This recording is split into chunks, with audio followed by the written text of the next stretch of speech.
We can take an example of Aadhaar, which was like a big revolution in the Indian economy. How to break that problem statement and how to like impact at massive scale. Aadhaar was a very hard problem. 1.4 billion people, ensuring that they get unique IDs. If I have to ensure that Kushal will definitely not get more than one ID, and whether he goes to Kashmir or run to Kanyakumari to try to get another ID, we can make sure that he gets only one ID. That's a very hard constraint. What was the total time right from the first day ideation to completion of the entire project? In a year to a year and a half, we had built the software. Within 2 years, we had the entire system up and running. Of course, enrolling the entire population took us more than 10 years. If we talk about the Indian economy, any big problem statements that you're seeing and what can be done to solve them? We have to do a lot of work to improve the healthcare systems, especially the government healthcare systems. A lot of innovations we are looking at. Okay, I'm working through the government of India on creating AI centers of excellence, and one of the areas is healthcare. AI can play a very important role, especially in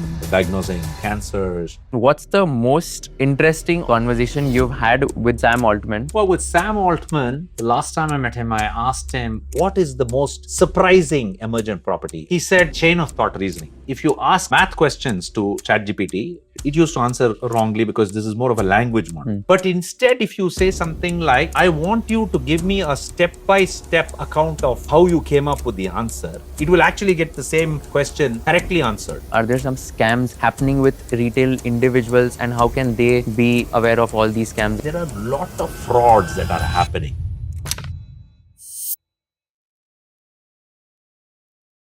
video देखने से पहले मेरी एक request है आप सबसे. मैं YouTube analytics देख रहा था एंड वहां पर देखा कि 82.6% of my audience who is watching this content has not subscribe to the channel. अगर मैंने आपको थोड़ी सी वैल्यू प्रोवाइड की होगी एंड आपको अगर कंटेंट बहुत अच्छा लग रहा है, I request all of you to please hit the subscribe button so that we can bring you the best quality of guest and give you the maximum value possible. Thank you so much for subscribing to our channel and enjoy this entire episode of conversation with Kushal. You're the ones who were instrumental in building the Aadhaar in India, which is why like everyone has an identity, unique identity.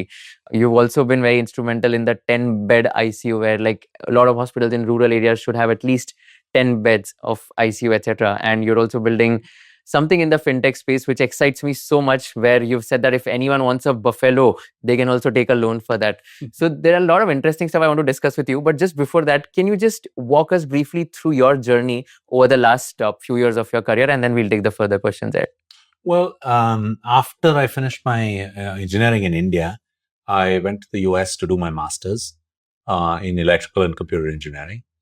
And right after those 2 years, drove to California and got a job in the Silicon Valley.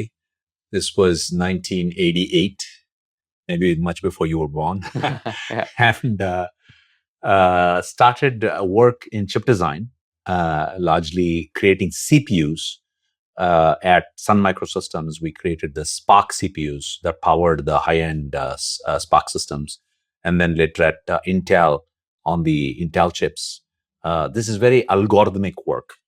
CPUs are incredibly small, 10 mm by 10 mm, but we go and pack like 5 billion transistors in them. And so the kinds of work I was doing was to pack the chip, some blocks of the chip, like really small, because as you make it smaller, it runs faster. So that's what's called a NP complete problem. It's a very tough problem to do.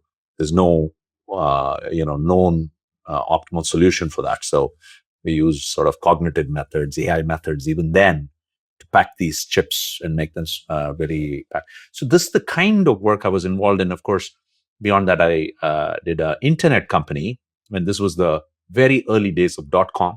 Jim Clark had just launched Netscape, which was the first browser, along with Mark Andreessen. And they had gone public. And within 45 minutes of trading, they were larger than General Electric and General Motors and so on. It's because the browser had become so big and popular. And right after that, Jim Clark started his next company, which was Healthy on WebMD. And I was employee number 6. This was all in Silicon Valley. This was in Palo Alto. And we built a lot of systems for healthcare then, back in California. And we went public in 1999, I believe. After which I moved, my wife and I, Sunita and I, we were actually working with NGOs in India for about 12 years out of California. And that brought us back to India. We wanted to not just send money from there, but also get involved in actually, working here in India. So we moved back in 2002, and I met Nandan Nilekani here in Bangalore, and we decided to start the e-governments foundation, which was basically set up to create technology systems to improve governance in urban local bodies in cities. And then, of course, now it's expanded into many areas, into health and sewage management and so on.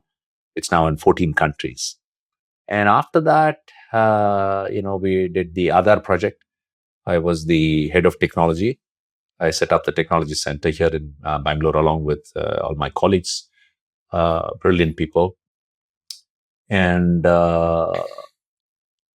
after that, I worked with Vinod Khosla to set up a startup incubator here called Khosla Labs. We did a few companies. And like you said, now, I'm spending more of my time working on creating ICUs in government hospitals after especially COVID. And more recently, I've started working with the Government of India, the Ministry of Education, to set up AI centers of excellence, so that these new AI innovations can help in healthcare and education and sustainable cities and agriculture and so on. So that's been my journey. So whatever you have built so far, what I can take out from your journey is that you've always thought of scale, and that scale is like just massive. For example, Aadhaar, 1.4 billion Indians. Now, even I read somewhere that about the fintech, that about the bank that you have co-founded, about the trust which is there. So basically, I read that Mr. Nandan Nilekani had asked you one simple question: can you, by just using 100 people, cater to 1 billion people? Exactly. So that is something which is like massive scale. What I'm trying to ask you now is that if you can help our viewers understand, when you think of massive scale, can you break us down the problem statement, and then how do you like just go down one by one in order to like just find solutions to each problem statement? If you can take an example of Aadhaar, which was like a big revolution in the Indian economy, how to break that problem statement and how to like impact at massive scale? Okay, good question. I've always been attracted to hard problems, complex problems, but especially problems that can affect large numbers of people in a positive way, okay, that can transform people's lives. Of course, in Silicon Valley, I worked on hard problems which are chip design, 300 chip designers working on a tiny chip and packing 5 billion transistors is a hard problem, getting it to work, right? Similarly, Aadhaar was a very hard problem. Okay, 1.4 billion people, ensuring that they get unique IDs. Okay, if I did not have the uniqueness constraint, it's not that hard a problem. But if I have to ensure that Kushal will definitely not get more than one ID, and whether he goes to Kashmir or run to Kanyakumari to try to get another ID, we can make sure that he gets only one ID. That's a very hard constraint, right? And of course, working with people is also more complex. Working with computers work in predictable ways. There are so many different things when you work with a large group of people, right? And Aadhaar was a very large system. So let's talk about some of the complexities of Aadhaar and how we deal with it.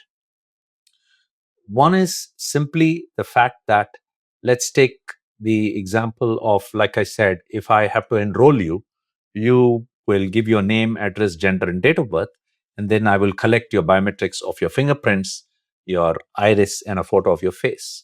Now, the reason why we're collecting biometrics is to ensure that there is only one record. We are giving you only one Aadhaar. The way we do it is we compare your biometrics against the entire database that we have up to now. If there are a billion people, let's say, already in the database, okay, now there are almost 1.4, but let's say there were a billion people and you came in and said, I want an Aadhaar, and you applied. I have to take your fingerprints, your iris, and your face and check against the entire billion people. But it's not only Kushal who's coming in to get an ID that day. A million other people are coming on the same day. So a million times a billion matches. So since there are 10 plus 2 eyes and 1, so 13 biometrics, 13,000 trillion biometric matches have to be conducted every day so that 1 million Aadhaars can be processed. Okay, that is the complexity of problem. Okay, at one point we had more disk space than Facebook because we had to deal with enormous amounts of data coming at us, and we had to process this correctly and ensure people got their Aadhars correctly and so on. So that is the scale problem. How do you handle it? You break down the problem. You have fantastic technologists. We had brilliant architect in the UID tech center that we created here. Pramod Verma was the chief architect, brilliant architect, who's made so many contributions, not only to Aadhaar, to UPI, to DigiLocker, and so many other digital public infrastructure that India has created. Sanjay Jain, who was the chief product manager, he was a brilliant guy. Raj Mashwala, who lived in California, founder of several companies there, he had moved here and worked with us. Like that, Vivek Raghavan, who worked on the biometrics piece, today he runs Sarvam, which is creating India's LLM for Indic LLM, right? And so on. So, firstly, you have to bring a bunch of brilliant people who can solve hard problems, right? And we have to work together very closely. This is not designed as a committee. You can't put 100 people and say design Aadhaar. You need brilliant small group of people who can work in depth and figure out how to solve these problems. The other aspect is when you're building such a massive system, you first will build a system that works for 1,000 people, and then 10,000 people, and then 1 lakh people, and so on. As you do that, the technology breaks down. Okay, as you'll start seeing bugs when you start. This is like you bought a car. Okay, it's a Maruti, but you're running it incredibly fast. At some point, it breaks down, so you need to upgrade it, and we call it refactoring of the software. So you keep improving the software, but the only big challenge here is it's like improving it while you're flying your plane. You're trying to change the engine and make the engine better. It's a complex problem.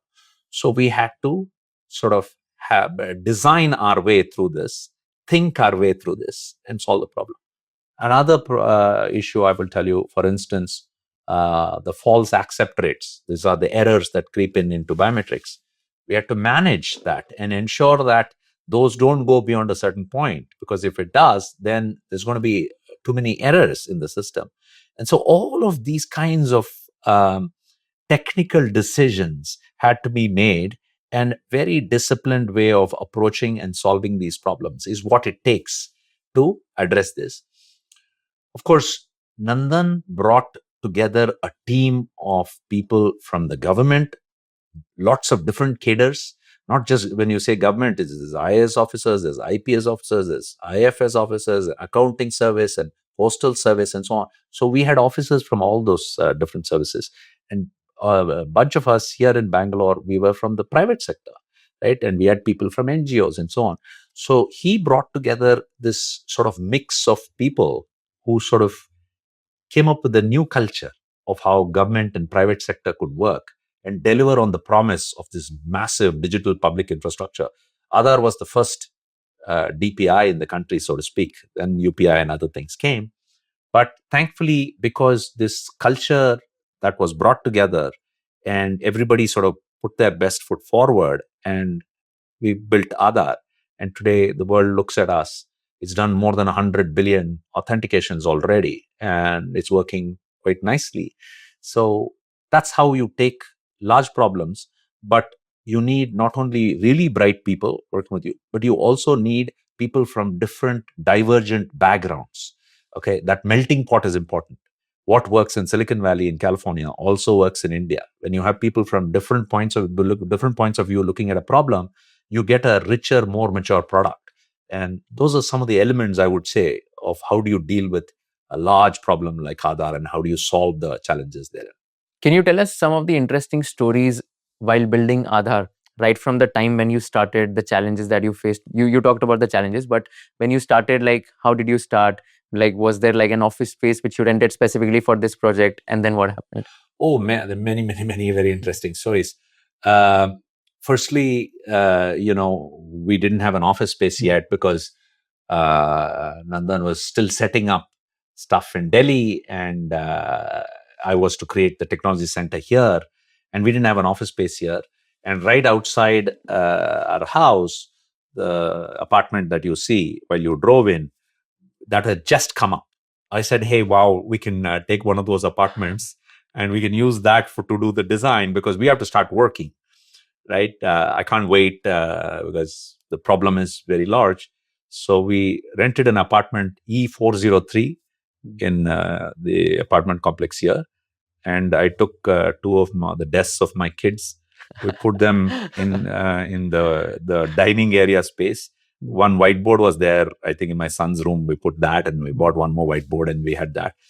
And that became our office. For 6 months, we actually did the entire design from the E403 and my house. Actually, we would all eat dinner at nights together. And some of the work happened at home as well.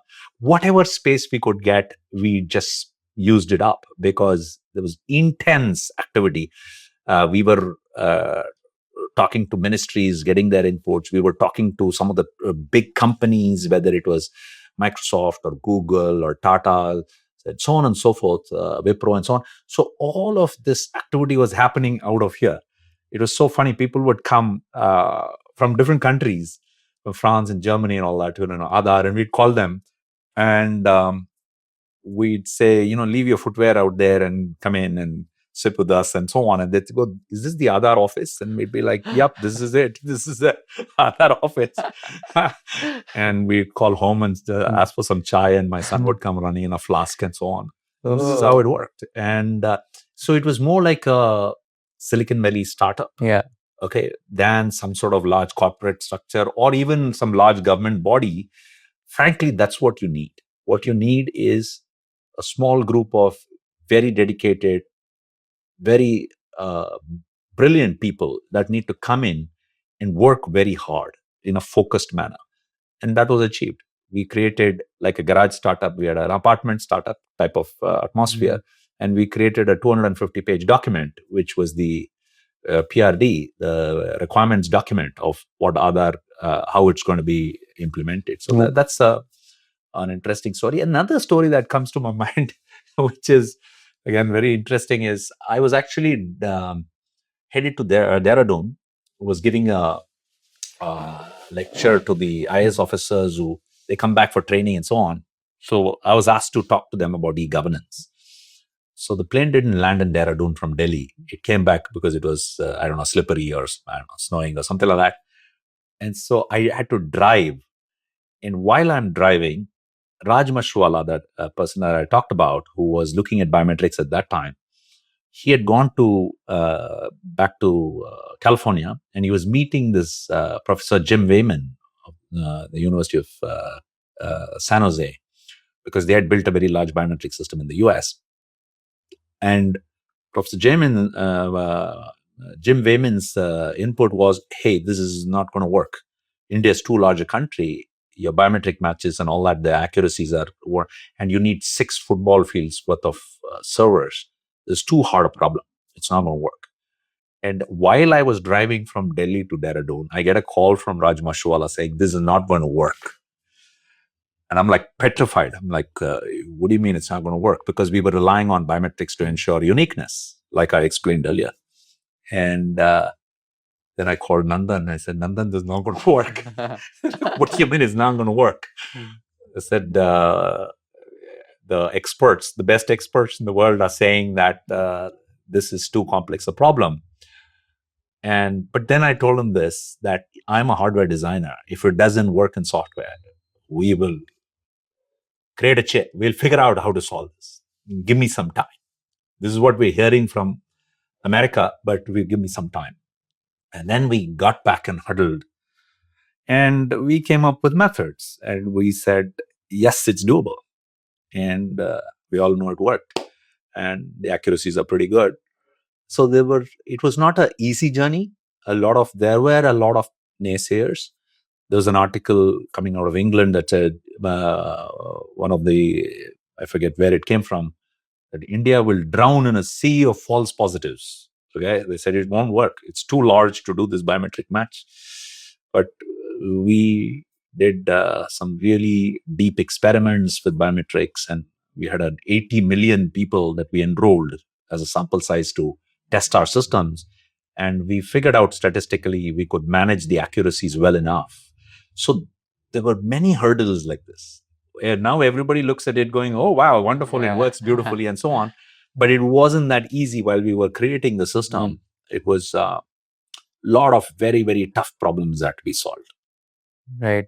What was the total time right from the first day ideation to completion of the entire project? Well, we had, if I remember correctly, in a year to a year and a half, we had built the software to do enrollment and authentication. I think August 15th is when we launched it in Temli in Maharashtra, in a tribal sort of region of Maharashtra where we launched. And there was this tribal lady who was given the first Aadhaar.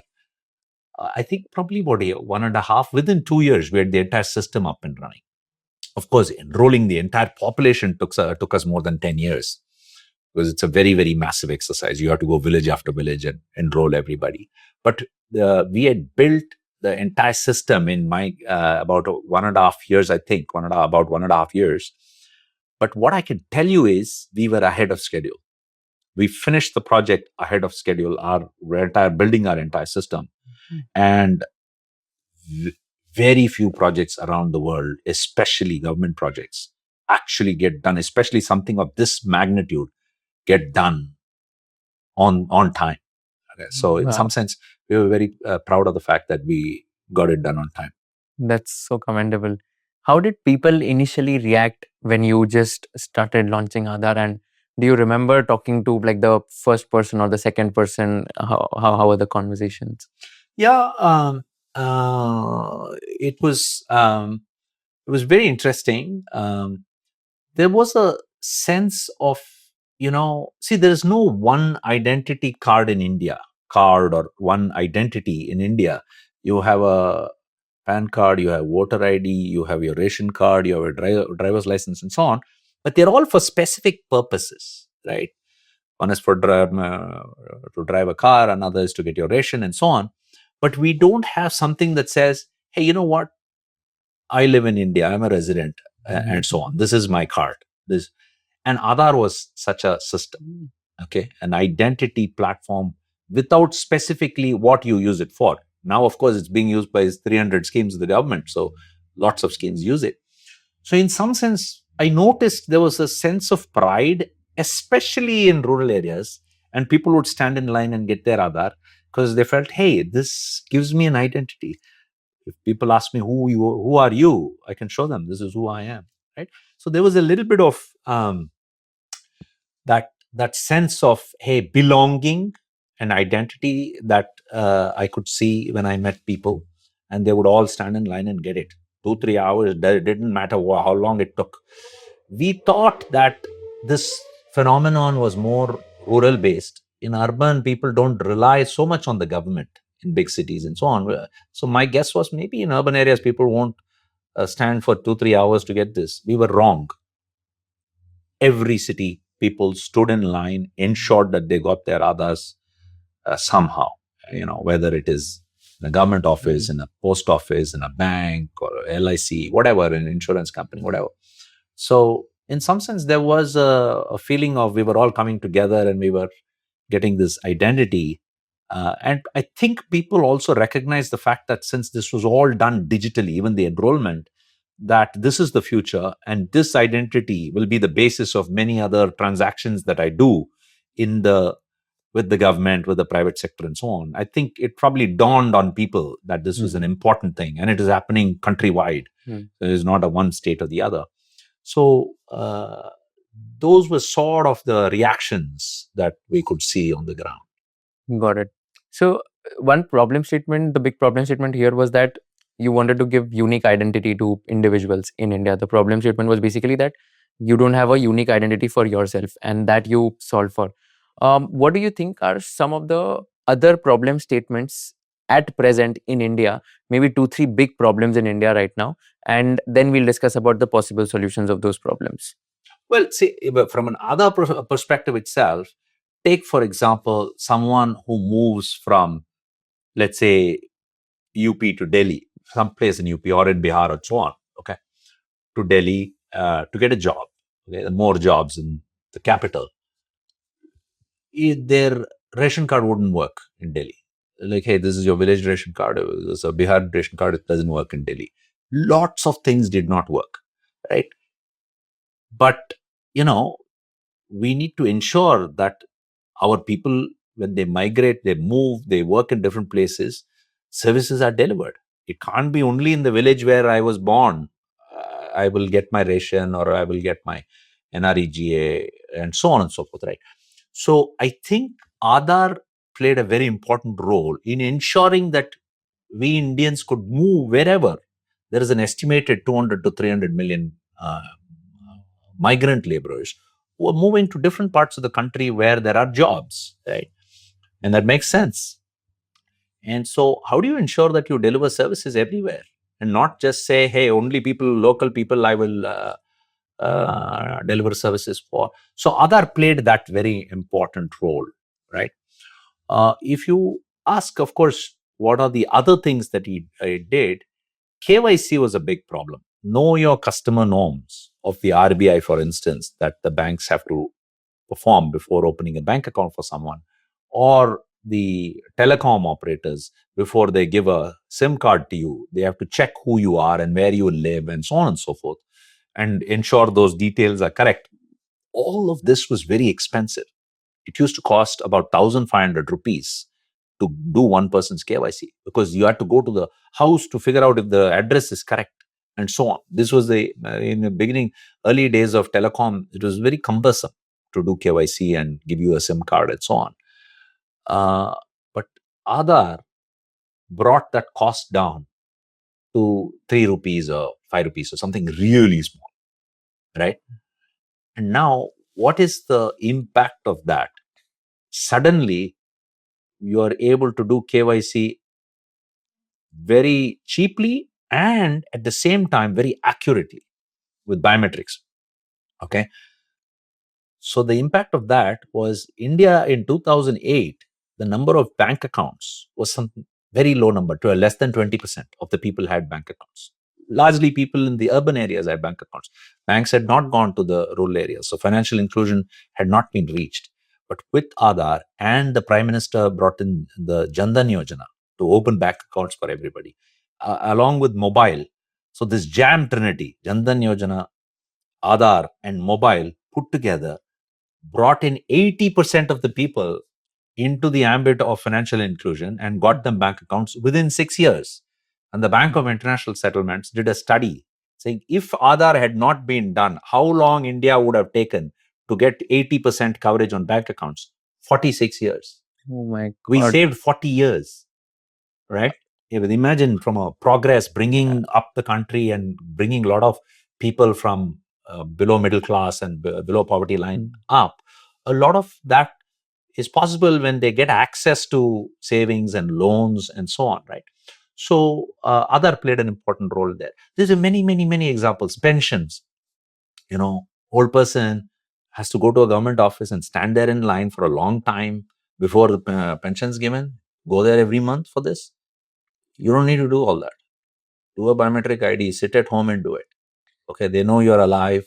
Your pension can be sent to you, and you've done the Aadhaar KYC and authentication and so on. So all of these are examples, of NREGA money. The monies that when a laborer in his or her village works on the National Rural Employment Guarantee Scheme, 100 days guaranteed labor, that money has to be sent to that village somehow. We didn't have enough bank accounts. Okay. And how do you ensure that that particular district, that district collector ensured all the right people who had worked there, their monies went to the right people at the right time in the right bank account and so on. So we worked with NPCI, Aadhaar and NPCI. We created what's called a ID mapper. We said, now the government can simply say Aadhaar number so and so, send 500 rupees. Aadhaar number so and so, send 1,000 rupees, and so on. And the national infrastructure will take over.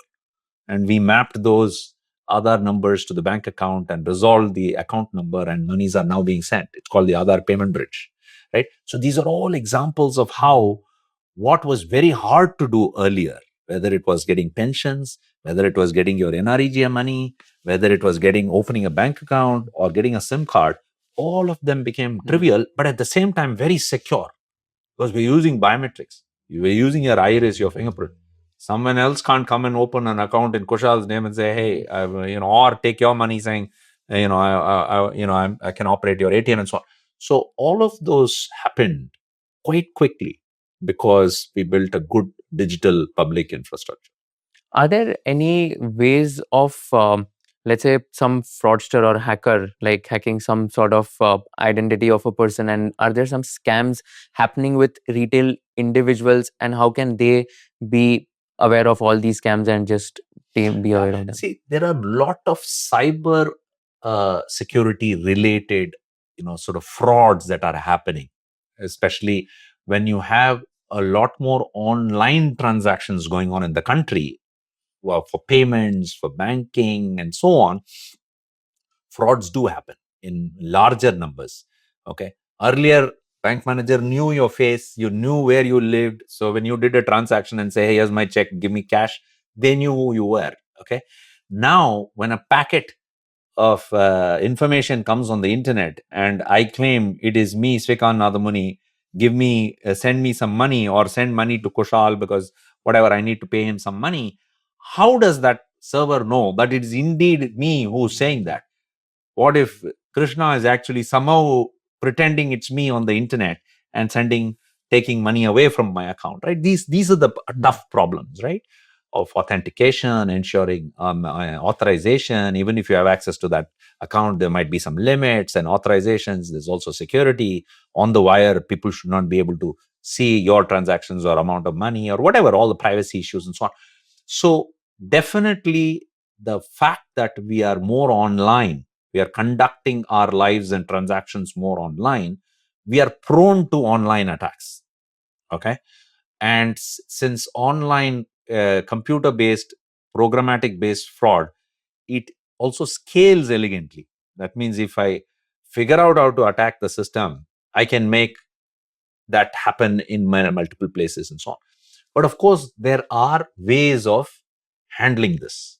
Okay. But there's no one definitive way to say, okay, I will stop all attacks and everything will go away and everything will be perfect. It's more like a war.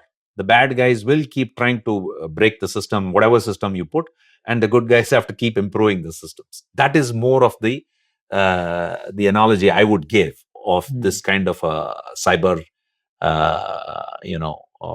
attacks and frauds that continue to happen. But I think if banks and if institutions and people, they are aware. RBI puts out a lot of excellent ads. Really appreciate the work they're doing to raise the awareness on phishing and many other kinds of attacks. If the awareness is there and people understand how these attacks are happening and so on, you can avoid them to a large extent. A lot of them prey, the older people who are probably not as well versed on these digital online systems, and they somehow say, "I'm calling from the bank, or I'm a cop, or I'm this and that, I'm an authority, give me that OTP I've sent you," and so on. So that's how they do that. They masquerade as someone else. So the only way to solve some of these problems are by awareness, getting people to understand not to share your OTP, not to share your passwords, and so on and so forth. And Aadhaar was one big problem statement which you solved for. KYC was another that you mentioned. But at present, if we talk about the Indian economy, apart from these two, any big problem statements that you're seeing and what can be done to solve them? Oh, there are various things that can be improved.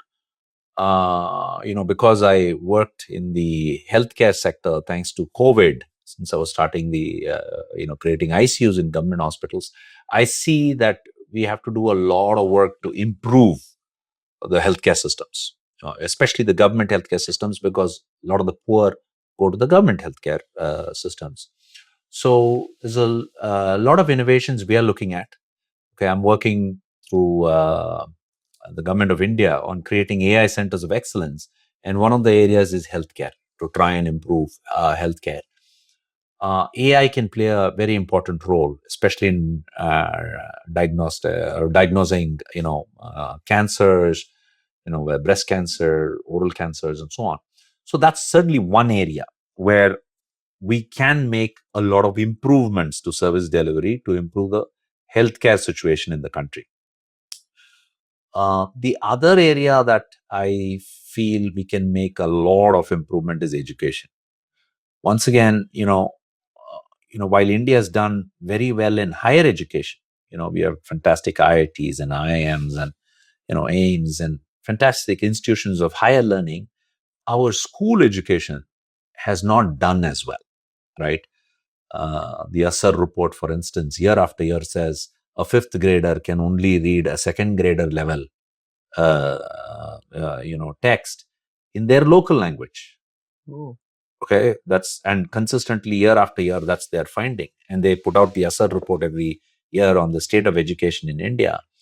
Now, how do you solve for that, right? Again, technology can play a good role, especially the generative AI, can play a good role in that as well. So that's another area. In banking, you're very interested in banking and finance and so on, and fintech and so on. I was on the board of the HDFC Bank, one of the largest banks in the world. And there again, there is a huge opportunity to move the needle on the economy. The need for loans, especially in SMEs, especially in micro and small enterprises, is very large. But banks are not yet equipped to lend to them because credit rating them is still hard. Okay. The other thing is, the poor still feel quite intimidated to approach a bank to ask for a loan, right? Can we make it easier? Okay, this is the example of that Buffalo thing that you brought up was, when I was young, when I was maybe 10 or 12, my mother took me to I think, Canara Bank in our street and opened a kiddies account for me. And after that, I put, like 5 rupees and 10 rupees and so on and save some money. And once in a while, if I needed a cricket glove, I'd go and withdraw some money and buy it and so on. So, but I soon understood how banking worked. That's not the case for most Indians. Okay. We were privileged to live in a city and have access to banking facilities in our locality and so on. But most people living in villages, 60+%, they don't have banks there. So now the question is, can we have AI be the banker on their phone and can they talk in Hindi or Marathi or Tamil and do their banking? Can the lady in the village say, I want a buffalo, will your bank give me a loan in her language? And can it respond accurately, saying, yes, we can, but please follow these steps? And can you take her through the steps by just talking? Why is this conversational UI important? The reason why conversational UI is important is the literacy levels are not very high in the country. There are a lot of people still who cannot read and write. Now, if you keep giving them big forms, whether it is in English or Hindi, you still have put a barrier in getting them a loan, right? How about if you just tell them, talk to your phone? Okay, whether it's HDFC Bank or ICICI Bank or SBI or whatever it is, talk to your phone and the bank's app will talk back to you in your own language, maybe even in your own dialect. Okay, UP has 36 dialects of Hindi, from Braj to Khadi Boli to whatever else, right? Oh. There's a lot of variation in Indian languages. Can you ensure that you can talk those languages and help? I want a loan. I want to buy an auto rickshaw. Can you give a loan? Talk back to me. I want a loan. I don't know how to fill forms, right? You want me to do KYC? Sure. You can take a photo. You can do your thing. Aadhaar can come in through my phone. I will follow all your instructions, but I need the loan, right? Is it possible to do that? If we do that, a large chunk of the country, which is not right now in the mainstream of financial inclusion, using lending, using savings, using those various instruments that we are all used to, we can bring them into that ambit. And suddenly you've got the wheels of the economy moving a little faster because we have made so many more people productive that Buffalo becomes a small enterprise delivering milk to all those people. This guy's auto is earning an income, right, and so on, right? So I think these are all examples of how we can use technology, especially the new AI functionality, the language functionality, conversational AI in Indian languages, and so on, to improve many aspects, whether it's healthcare, education, financial inclusion. This is so interesting, especially like the loan part that you're talking about. But just one question which is coming to my mind. So let's say if a person is talking to the phone, these are little sensitive transactions, and because of illiteracy, sometimes maybe a risk can be that, okay, what if they just say something wrong, or what if they just do something wrong? There might be a risk of money, right? So don't you think, like, how do you tackle that, or don't you think that's a big See, challenge? see, people are smart. Okay, they might not have gotten an opportunity to get literate, whatever reason. Okay, they were not in a situation where they were sent in school and they don't know how to read and write, but they're very smart people. I see them all the time. Vendors selling bananas, chai wala, lot of the construction workers who work in your house, where for whatever purposes, the guy who does the polish, the paint, and so on. I see incredibly smart people all the time, and unfortunately their circumstances did not afford them to put them through school and education. So they can do transactions by talking. They can. If they if they are selling and you're giving money, it is the same risk. What if I gave you the bananas and you don't give me money and you run away? Am I allowing you to do that? No, I know how to make sure that you pay me. It is the same smarts when you're talking on the phone. Okay.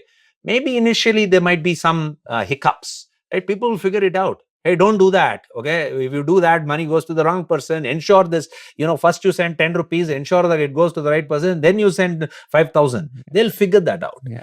People are smart. It's just that we have to but even there we can ask them questions. Are you sure this is the right person? Do you say the name of the person appear here? Do you see the photo of the person appear here? Because if you say okay, do you see the name, that again I need to read.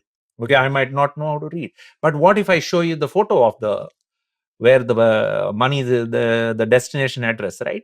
Oh, okay, yeah, it's I think this is the right person. I want to send the 5,000 rupees to this person. I'm good. So I think between regulation, like what RBI does to ensure that people don't get defrauded, and conversational UI, and the general smarts of people, I think we can take care of these things. Yeah, I agree with you. There's just one thing here. So let's say similar thing which is happening in the finance space with the fintech space that you mentioned, that this might happen, the conversational AI stuff. By when do you think this will happen in India? Like, how many years will it take? By the way, all the pieces of technology already exist. The reason why I'm so excited to work with the government and on these AI centers of excellence is already the generative AI capability has brought enormous amount of language understanding by the computer, right?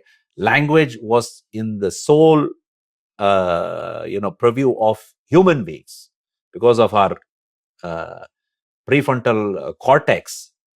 Only we could do language. No other animal could do language, and we felt very special about it. Now we have a computer that is talking to us in ways that we are really shocked, because nobody else could do language excepting human beings. But that capability now can help in all these different ways I'm explaining, to get that loan, to do your KYC probably accurately, to be able to maybe learn, even though in your school, maybe you don't have the best teachers, or whatever your situation is. Maybe there are tools that will teach you foundational literacy and numeracy. That is the basic amount of literacy and numeracy, a little bit of math, in order to get on with your life. So all of these, now we should ask the question, can we bring in these tools, AI tools, that talk in the language of the child and help them in education? Same in healthcare, right? I go to a hospital, they give me some prescription, I go back to my village. Should I take the red pill or should I take the green pill? Okay, can I just ask? in Hindi, can I ask the hospital, which pill am I supposed to take? And can you look up my record, ABA number, look up my prescription and tell me correctly what it is? Right? You can, right? Of course, we have to work out these systems and make it work. So I think all of these are entirely possible. Of course, it will take some time to stitch these use cases and deliver it, field test it, debug it, ensure we can scale across the country and roll it out. Like what we did for an Aadhaar, the digital public infrastructure idea that India has, we have to do for each of these use cases, whether it's education, healthcare, banking, and so on. But do you think it'll start by 2027, 2028? Well, I mean, different things will start at different points in time. I can't give you a date for it, but what I can tell you is this: what we did in Aadhaar, and then of course it happened in UPI. UPI is doing 19 billion transactions every month, over $300 billion moving every month. All of these have the same playbook. That is the digital public infrastructure. It is meant to basically use digital technology to deliver services to people, but at population scale. This is not, no, I'm doing a pilot in 3 districts. No, you're designing, like we sat down and designed out of that apartment for the entire population upfront, right? Of course, you might implement it slowly and make it scale, but you're designing it for entire equitable. That is another aspect of digital public infrastructure. It has to be equitable. You can't say, hey, I put out a beautiful smartphone app, everybody use it and empower yourself. A lot of people don't have smartphones. Okay. Even if I have smartphones, maybe I don't have the literacy that is needed in order to use that app. Right. Maybe I don't have a phone itself. Right. Maybe you still need a kiosk with a computer, somebody taking your requests in, and so on. So it needs, these digital public infrastructure need to also be equitable, not just work at population scale through saying a smartphone app. Right. So if you abide by these sort of patterns of digital public infrastructure, we can indeed make these innovations happen with respect to healthcare, education, financial inclusion, and so on. If you ask me, in the next, 2 to 5 years, you're going to see a lot of this conversational UI come into these areas, right? Of course, it also depends on state governments and private sector institutions and so on. Each of them will take their own, they'll have their own plans as to how to launch these things.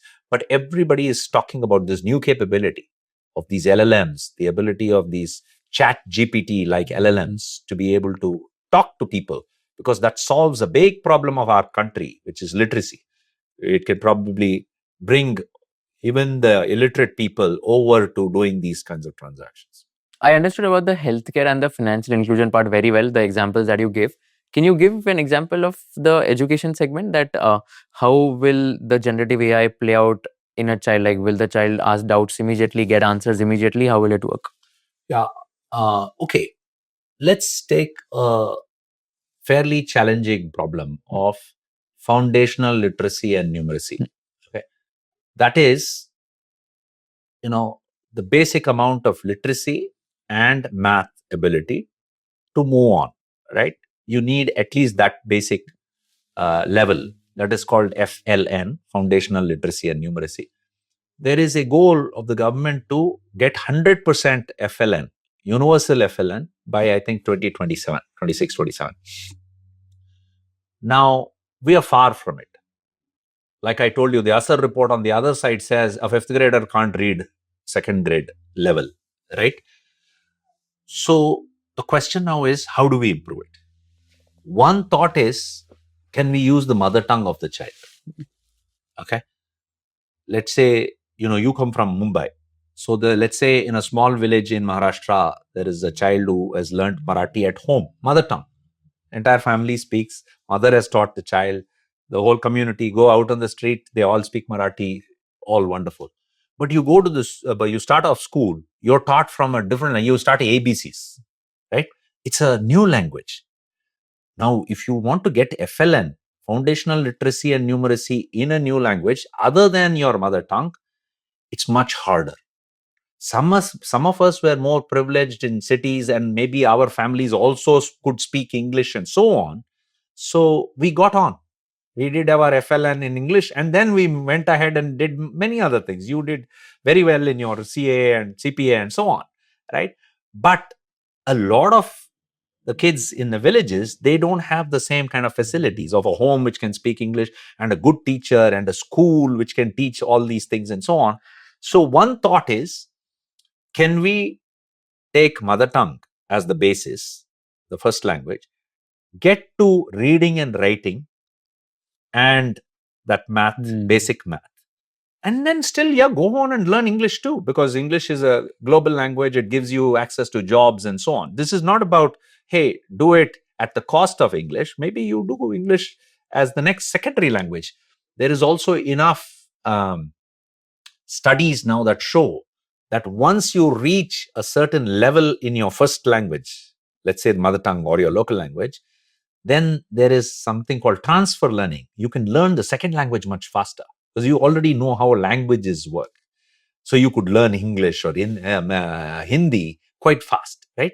So now, if these chat GPT like LLMs can talk to me in Hindi or in Tamil or in Kannada or in Marathi, now can they teach that child quickly foundational literacy and numeracy in Marathi itself? And if you can do that, can you also teach me, that's my second language, I want English as my second language, or Hindi, or whatever you choose. So these are the ideas on the education side. Yeah. How do you teach? If you want to go a little deeper, okay, you at a high level, you're just saying AI will teach or AI will help teach, because you need teachers. Can't do without teachers. This is a tool. You need to do assessments, and then you need to teach through adaptive learning. That means for that specific child, I will assess and see what level that child is, what kind of concepts that child has not yet learned. And then I will do adaptive learning. I will try to teach that particular child with the strengths and weaknesses of that child of one given ABA number. And I'll try and improve that. Right? Those are all new things we are trying to work on. Right? Not yet out there, but people are doing experiments. So there is an opportunity again for these new AI algorithms, these generative AI kind of architectures, to be able to help in education in these ways as well. So, I'll give you an example of not exactly related to like education or schooling as such, but a lot of YouTube channels have now started. Faceless channels are there where there is no face, and they are creating videos using AI.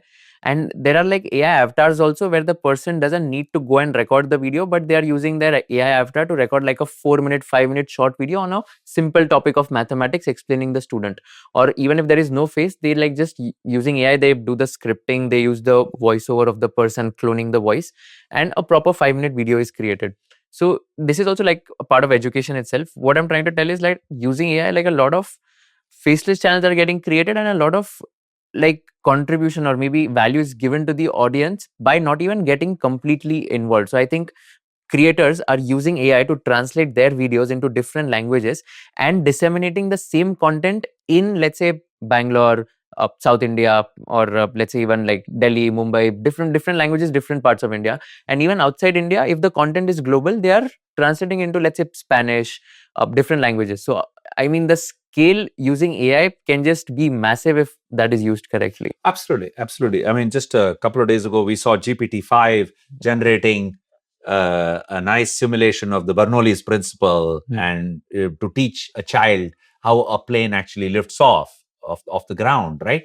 And it did it in less than 5 minutes, in 2 minutes or so. Oh, is it? And it's an entire simulation. You can change the velocity of the winds, and you can change the angle of attack of the airplane wing, and see what happens exactly. Does it actually take off, or does it crash, and so on and so forth, right? And this was done in like 2 to 3 minutes, including the entire simulation. It wrote a Python program to do it, right? Wow. GPT-5, that was the demo they showed 2 days ago when they launched GPT-5.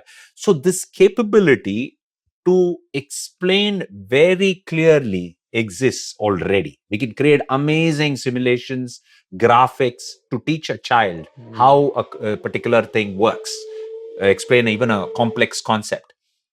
We should be able to do that with our Indic LLMs in Hindi, in Tamil, in Gujarati. All that should work pretty soon. Okay. And like you said, you should be able to say, give it to me in all the 22 languages of the 8th schedule. Okay. Because I want to launch all of them in YouTube. Right. All of that is possible very soon. Of course, the GPT-5 has already been released. The Indic LLMs are also being developed. Bashini, the Government of India effort on Indian languages. Sarvam, Vivek Raghavan, who used to work with me here at the Technology Center, he went on to creating Sarvam. They're also sort of supported by the MeitY GPUs and so on. So they're building Indian language LLMs. There are other companies. There is IIT Madras that's working on it and so on. So soon you will have the Indian language support also for all the 22 languages. GPT might do 10 languages decently. Okay, Hindi, Gujarati, Bengali, and so on. But if you want all the 22 languages, including Assamese and Manipuri and so on and so forth, right? Goan and so on, for all of those, we'll soon have the capability. Which means you combine this with whatever GPT-5 or whatever Gemini 2.5 or Claude 4.1 can do, you suddenly have enormous capability. All the kinds of examples we've been talking about are doable. Can you give some examples of what kind of AI tools you are using in your day-to-day life, and what is the use case of each AI tool that you use? I have ChatGPT on my desktop. I have the desktop app. I use it all the time, every day, to do various things. Largely, I use it for, let's say, we were talking about foundational literacy and numeracy using mother tongue.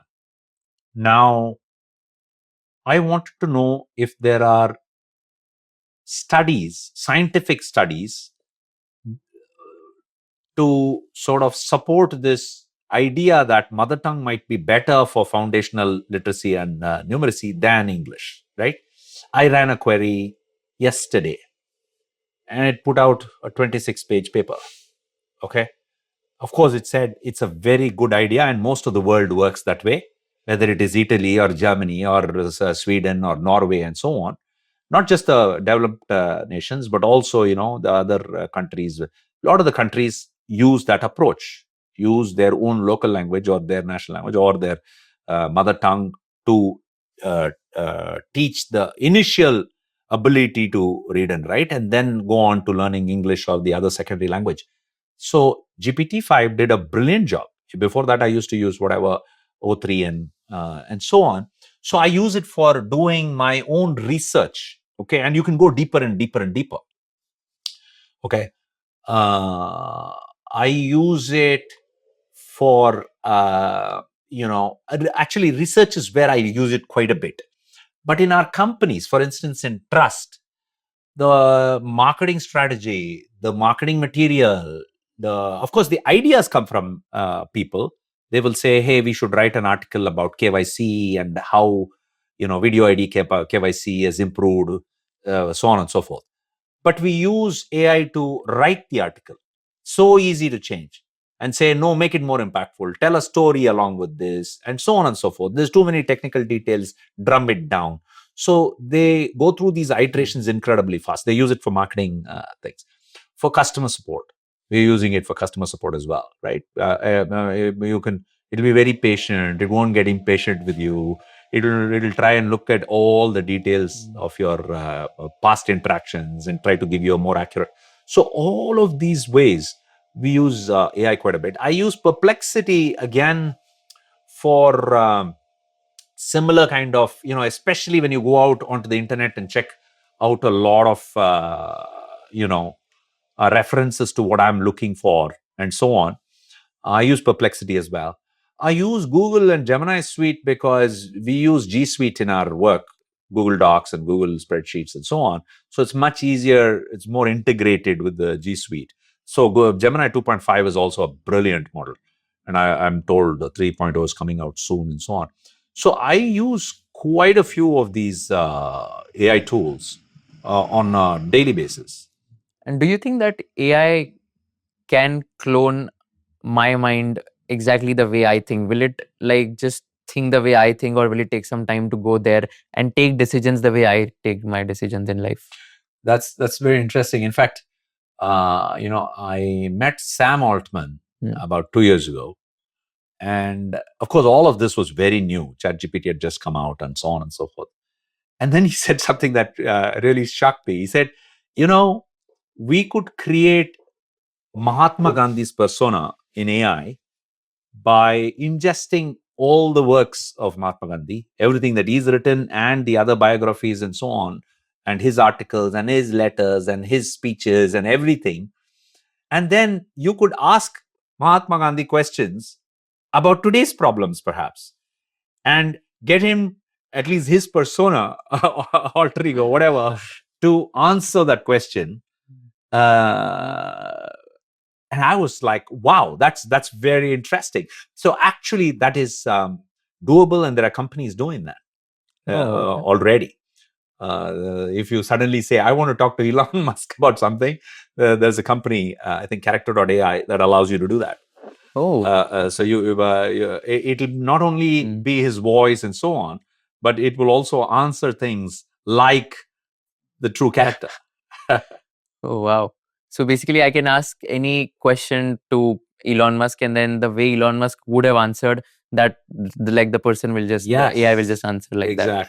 Exactly. Will it be accurate enough? Like, you can try it out, but the way it's working, it's basically ingesting all the things that he has said, he's done, his biographies. Maybe it's read Walter Isaacson's biography of Elon Musk and so on. It's put all that together, so it has a idea of this person and the way he would behave in various circumstances, and it'll try to use those patterns and imitate him. Got it. You mentioned about your conversation with Sam Altman. I want to ask you one interesting question. What's the most interesting or memorable conversation you've had with the following people? Sam Altman, if any conversation apart from this, Mr. Vinod Khosla, Mr. Nandan Nilekani, and if there is any like Silicon Valley investor you really admire, any interesting conversations? Well, with Sam Altman, the last time I met him, I asked him, what is the most sort of important emergent property of generative AI LLMs? Emergent properties are basically, you're teaching this LLM English, and you're giving it all this internet stuff, and suddenly it starts speaking in Bengali. You didn't even try. You didn't even teach it Bengali, but it suddenly starts speaking in Bengali, and so on. Okay, it's almost like a real child. You grow up. Suddenly, the child knows so many other things. You only taught it these 5 things, but child has, or the youth has figured out so many other things, right? So the LLMs also exhibit some of these kind of behaviors, and they're called emergent properties. So I was asking him, out of his experience at looking at ChatGPT and the GPT models, what is the most surprising emergent property, or the most useful one, so to speak? He said chain of thought reasoning. And I don't know if you know this. If you ask math questions to ChatGPT, it is in the earlier versions, it used to answer wrongly, because this is more of a language model. Okay. So from memory, it would pick up numbers and say, okay, this number plus number. I might have seen something like this in the past in all this information, and it will guess some answer, and it will often be wrong. Right. But instead, if you say something like, I want you to give me a step-by-step account of how you came up with the answer, like a child, when you tell the somebody, some theorem and all, you prove this thing, you take a step-by-step approach, chances are the child will get it right. The same with the LLM too. If it starts working out the details step by step, it will actually get the same question correctly answered. Whereas when it guesses without going through step by step, it makes mistakes, right? So this emergent property is called chain of thought reasoning. And he said, this is perhaps the most interesting and useful thing. And it turns out that that is the basis of the reasoning models, the O1 and the O3 and so on, which are able to reason deeply and now able to do math at the level of the gold medal winner of the International Math Olympiad, or pass the USMLE medical exam at 91 percentile or pass the bar exam. All of these are because of the reasoning capability. So that was very insightful that he said that chain of thought is really what the property that is really important. Nandan Nilekani, I mean, I've learned so much from him. He's brilliant in so many different ways. And some of the things that I learned from him are, one of the things is, as he's getting a lot of requests, somebody will call him and say, I need to interview you. Can you do this? Da da da. Then and there, he will solve it. He will say, yes, talk to my assistant, and she will set up this thing, and it's done, and I okay. He will close it then and there, everything. So his email is always zero. Oh, okay, wow. There is no backlog, right? If I call him, he will answer then and there, and he will address the issue then and there. There is no backlog. Let me think, and maybe I have so many things to do. I will work on it later, and so on and so forth. Dispatch then and there. That's why he's able to do so many things, right? Wow. That's one of the things I learned from him. His ability to also delegate and ensure that large things can be broken up and given to a number of people, but yet be able to orchestrate the solution, the overall solution. These are some things that Nandan is so brilliant at. But any interesting conversation you remember? Or well, this conversation that you brought up, after I'd finished Aadhaar and I'd moved on, and I was thinking of what next, and companies and startups and so on, and he asked me this question: can you build a bank for 1 billion people using 100 people? And that's what got me doing no pay and trust and so on, because beneath that question, it's not so much about, if you have only 100 people, you'll save a lot of money. It's more about, if you develop a system with only 100 people helping you, you need to be completely digital, 100%. If you do that, then you will solve the problem of 1 billion people, right? That's what he was implying, right? Go out and try that. And I remember telling this to Vinod Khosla, and he went, wow, that's brilliant. That's a worthy goal to go after, and so on. So there are many, many things that I've learned from Nandan along the 20 years I've sort of worked with him. Vinod Khosla, he's again, his sort of wisdom with respect to startups is brilliant.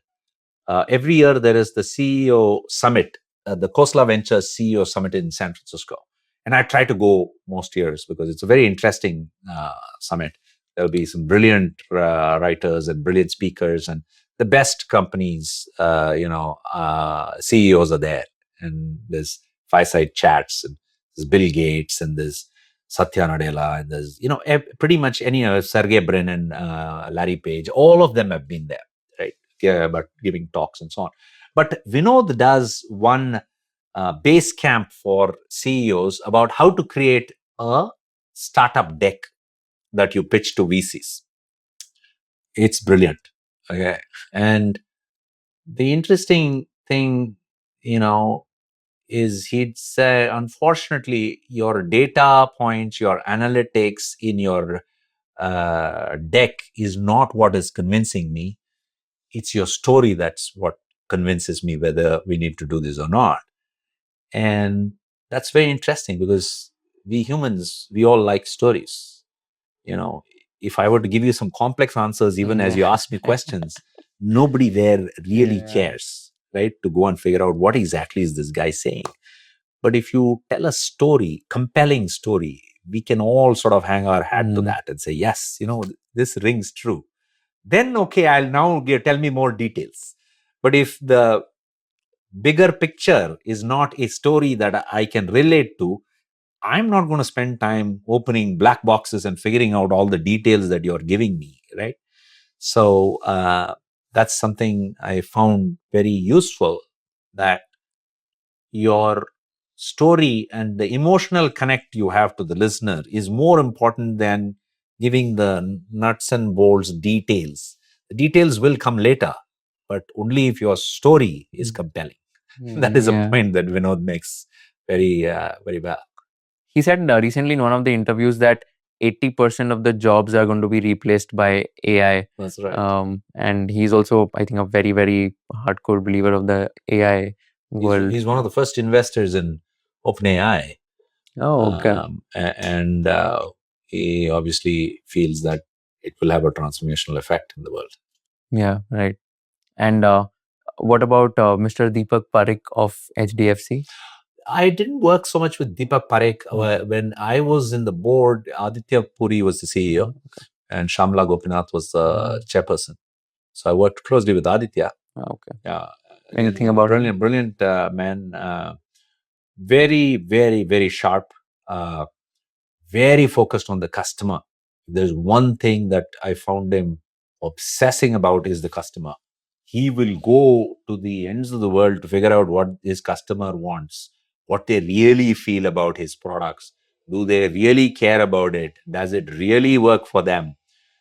He will go and talk to the kirana shop wala, he will talk to the chai wala, he will go in our customer service meetings when we have a representative from the customer base. He will be asking him very, very, very in-depth questions, why he doesn't like something or he likes something and so on. So I found him very, very customer focused, and he's also a very brilliant banker, seat of the pants decision making, very sharp.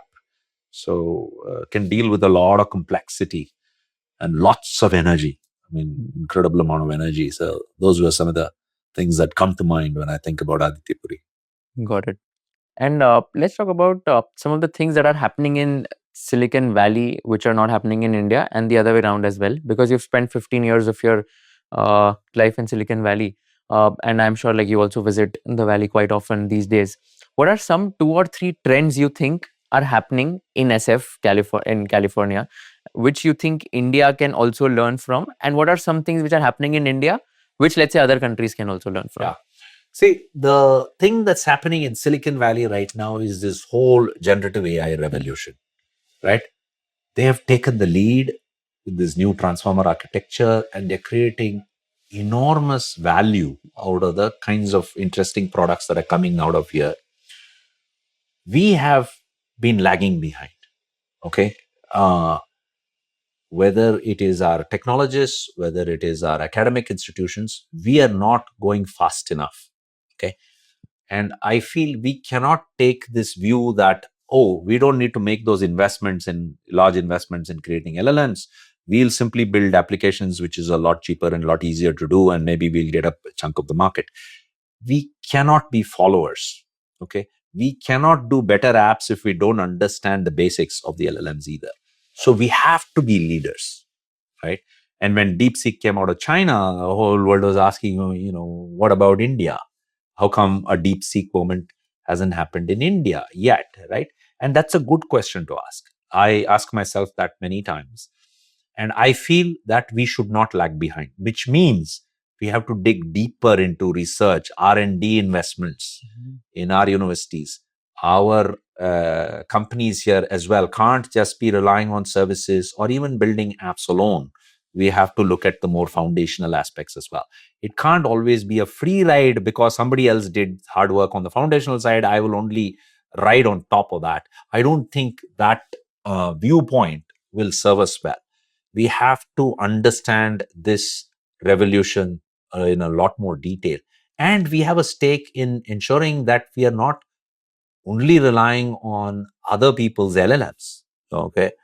For the various geopolitical reasons today, we have to be self-sufficient in some sense, right?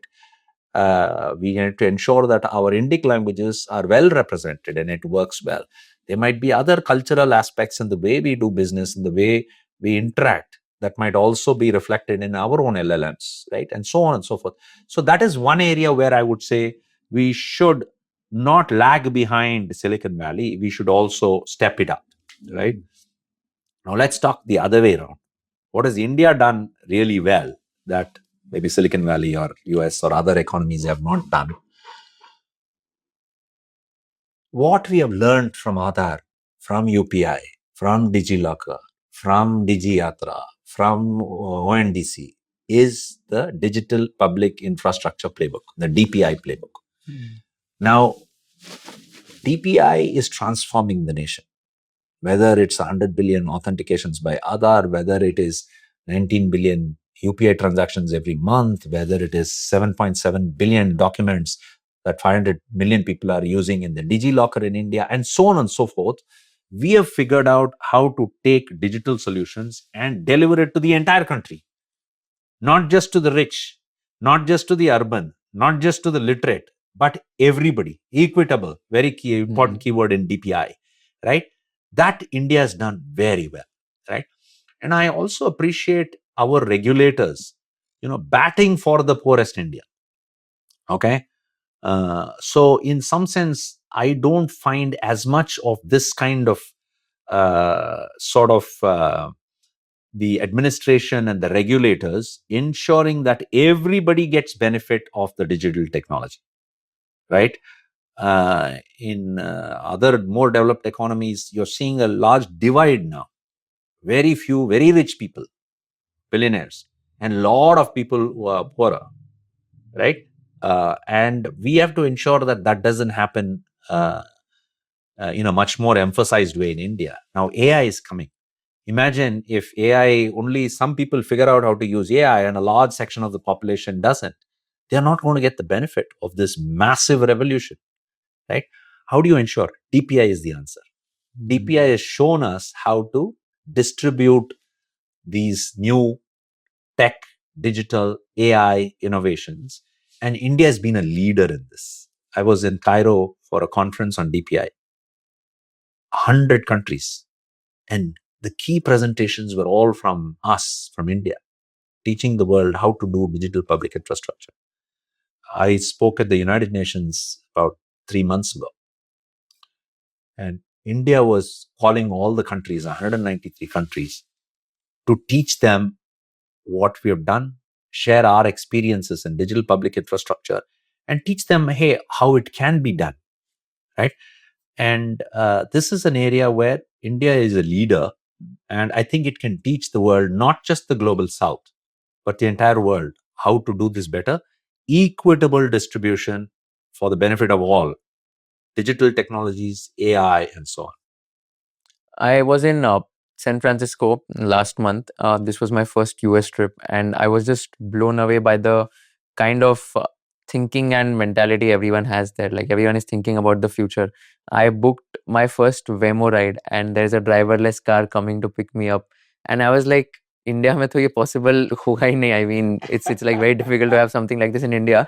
But San Francisco, when I'm booking a Waymo, there's a car coming. There's no driver inside. I am sitting 20 minutes. It just drops me. I am gone. And I mean, I'm like blown away. Like, and it also took away 30% market share from Uber and Lyft when it got launched. I was like, क्या हो रहा है दुनिया में? And so many innovations are happening. Absolutely, absolutely.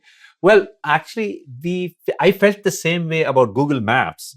I thought, oh, Google Maps can't come to India because it's too complex here. But Google Maps works wonderfully here. So I think systems will evolve. Our country will also adopt interesting technology. I'm not sure we need Waymos in India. Okay, we have lots of people, we have lots of drivers, and they do a beautiful job. Yeah. They deal with terrible traffic, and they still, with a smile, get the job done. So I'm not entirely sure we need Waymos, but the fact that we need to solve problems, and technology is an enabler, and we can learn from Silicon Valley how it deploys technology is very true. Yeah, I agree. And I went for the Stanford Founders Meetup last month only, and I went through one of my friends who was a founder from Stanford, so he got me in. And every founder who I was speaking to was like 18, 19-year-old. They were studying computer science at Stanford. They were like, yeah, we've just raised $2 million from E16Z right now. We've just raised $6 million from Sequoia, and we are now dropping out of college, and we are now building something very unique in the AI space, etc. One of the founders is building like a company which is your AI assistant. Wherever you go to any meetings, you can keep your mobile in the phone. All your meetings will get captured. And even if you keep it in your pocket, like every conversation will get captured, and next year if you meet 2 years down the line, you meet in any language, you can just ask questions. Okay, what was the thing that I spoke with this guy last year, etc. So all these are like 19-20-year-old founders who are like just raising capital, building, trying. Even if they fail, they'll be okay, let's try something else. So that mindset is something which I liked a lot. Absolutely. Silicon Valley, I mean, I spent about 14 odd years there. That whole mindset of risk taking, try to build the next, best product. Don't worry if you fail. And that whole ecosystem that exists of VCs, mentors, workshops, conferences, incredible talent. It's a very special place that way, Silicon Valley, as you have seen. I learned a lot from Silicon Valley, the startups that I did. There's a lot to learn in that ability to be agile, to fail fast, try out different things until you succeed quickly. Don't take 5 years with your idea and don't give up. And finally, it's a useless thing and you've lost 5 years of your life. Instead, every 6 months, try out. If things fail, try a new thing, and you will hit success.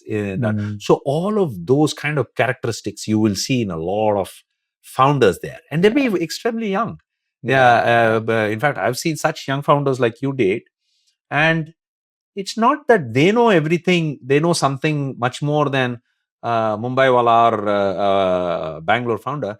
But they're ready to learn incredibly fast.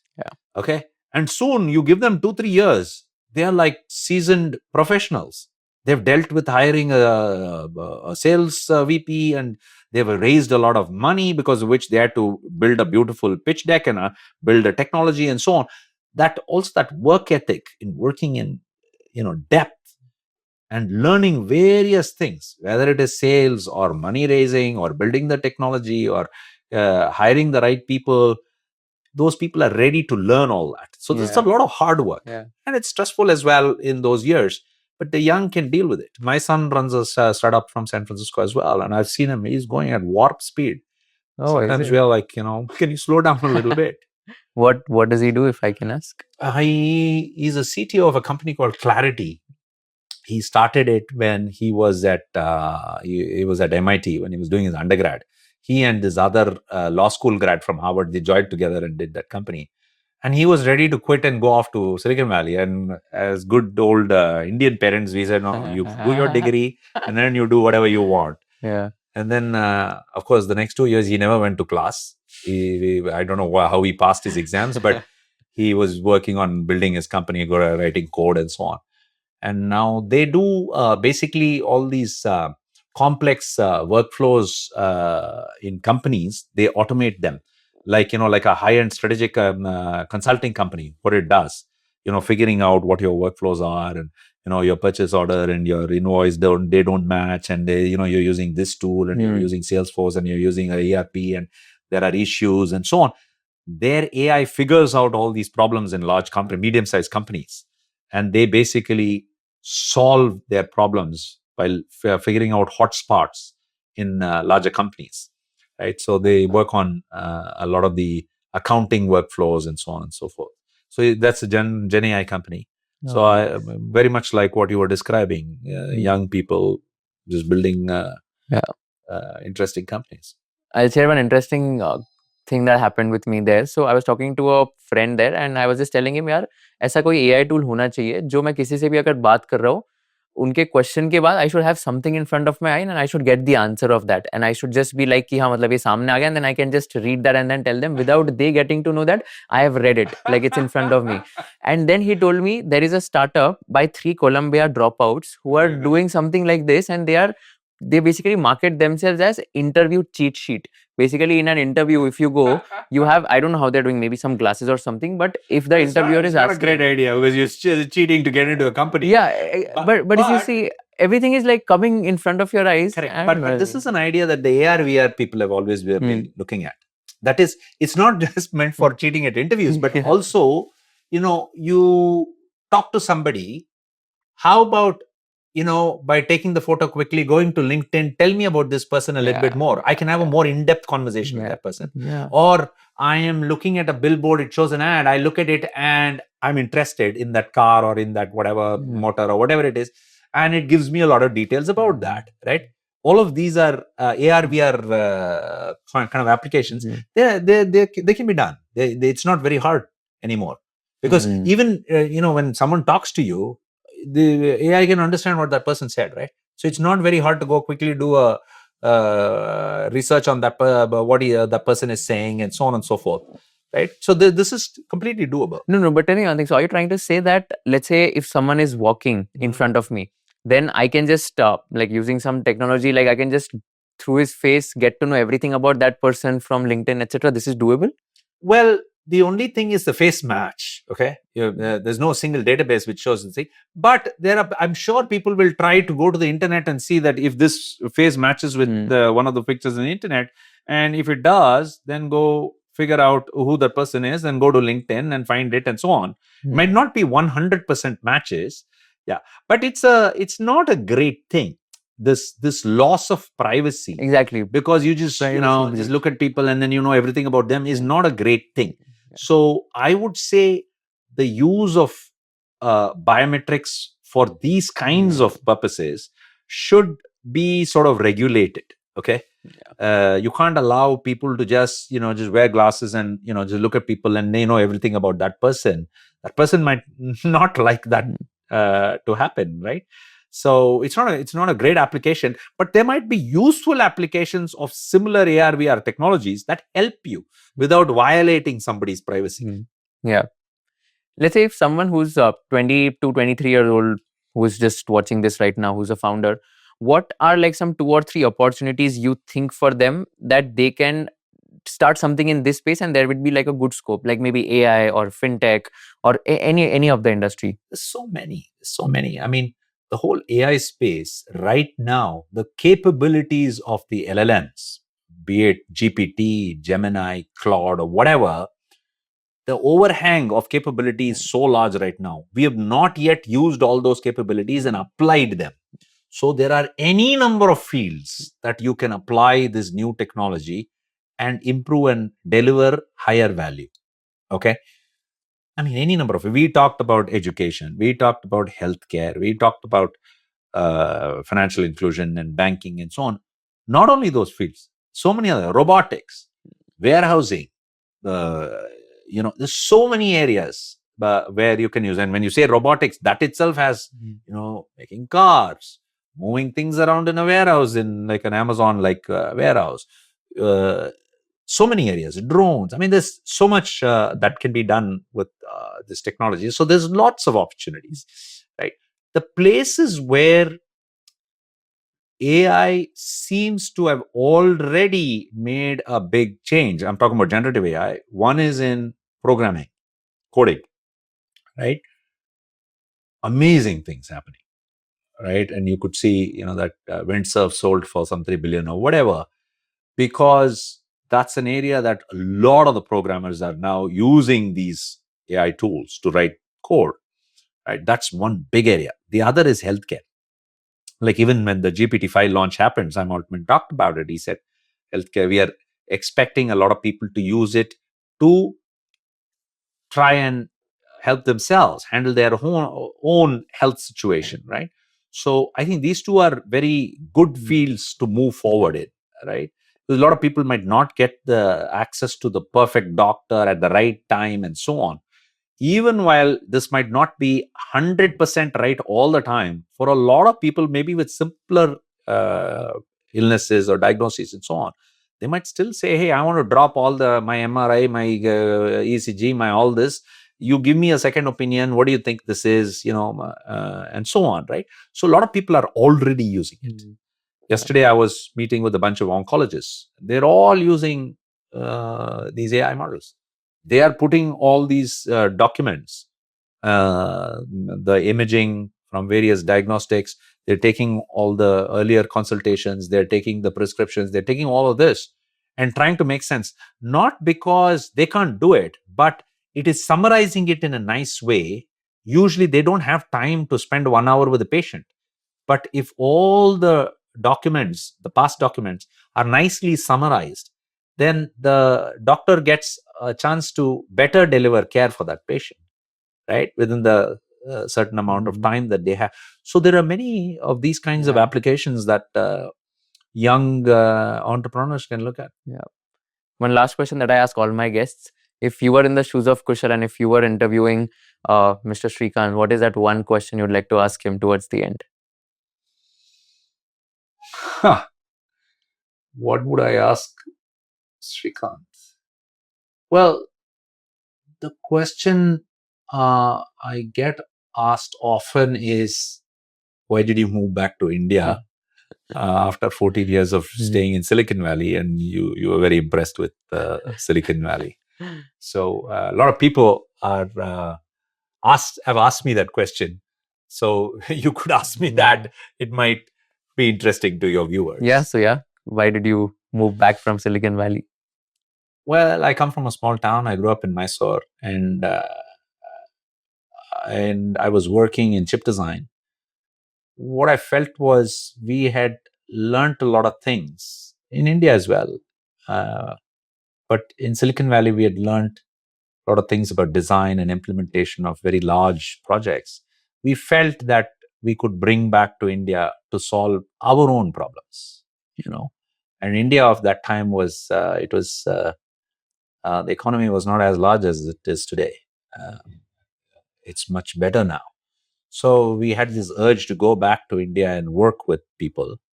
We were actually funding a lot of NGO work in many states, in 16 states, through this group called Indians for Collective Action in the Silicon Valley.